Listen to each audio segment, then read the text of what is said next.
اب اللہ نے ایک کوا بھیجا جو زمین کریدنے لگا تاکہ اسے دکھائے کہ اپنے بھائی کی لاش کو کیسے چھپائے. کہنے لگا ہائے کمبختی، مجھ سے اتنا بھی نہ ہو سکا کہ اس کوے جیسا ہی ہوتا کہ اپنے بھائی کی لاش چھپا دیتا. پھر وہ پشیمان ہو گئے. اس قتل کی وجہ سے ہم نے بنی اسرائیل کے ذمے یہ بات لکھ دی کہ جو شخص کسی کو ناحق قتل کرے گا، یعنی بغیر اس کے کہ جان کا بدلہ لیا جائے یا ملک میں خرابی کرنے کی سزا دی جائے، تو اس نے گویا تمام انسانوں کو قتل کیا. اور جو ایک انسان کی جان بچا لے تو گویا اس نے سارے انسانوں کو زندگی دے دی.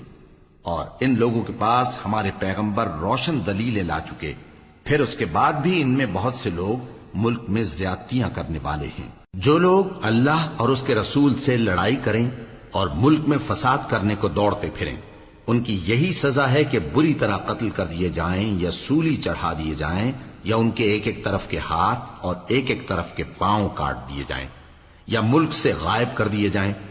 یہ تو دنیا میں ان کی رسوائی ہے، اور آخرت میں ان کے لیے بڑا بھاری عذاب تیار ہے. ہاں، جن لوگوں نے اس سے پیشتر کہ تمہارے قابو آ جائیں توبہ کر لی، تو جان رکھو کہ اللہ بخشنے والا ہے، مہربان ہے. اے ایمان والو، اللہ سے ڈرتے رہو اور اس کا قرب تلاش کرتے رہو، اور اس کے رستے میں جہاد کرو تاکہ کامیاب ہو جاؤ.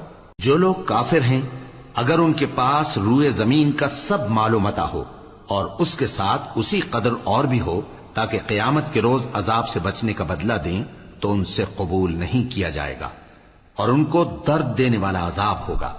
وہ چاہیں گے کہ آگ سے نکل جائیں مگر اس سے نہیں نکل سکیں گے، اور ان کے لیے ہمیشہ کا عذاب ہے. اور چوری کرنے والا مرد اور چوری کرنے والی عورت، ان کا ایک ایک ہاتھ کاٹ دو. یہ ان کے کرتوتوں کی سزا اور اللہ کی طرف سے عبرت کے طور پر ہے، اور اللہ زبردست ہے، صاحب حکمت ہے. پھر جو شخص گناہ کے بعد توبہ کر لے اور نیکوکار ہو جائے تو اللہ اس کو معاف کر دے گا. کچھ شک نہیں کہ اللہ بڑا بخشنے والا ہے، بڑا مہربان ہے. کیا تم کو معلوم نہیں کہ آسمانوں اور زمین میں اللہ ہی کی سلطنت ہے، جس کو چاہے عذاب کرے اور جسے چاہے بخش دے، اور اللہ ہر چیز پر پوری طرح قادر ہے.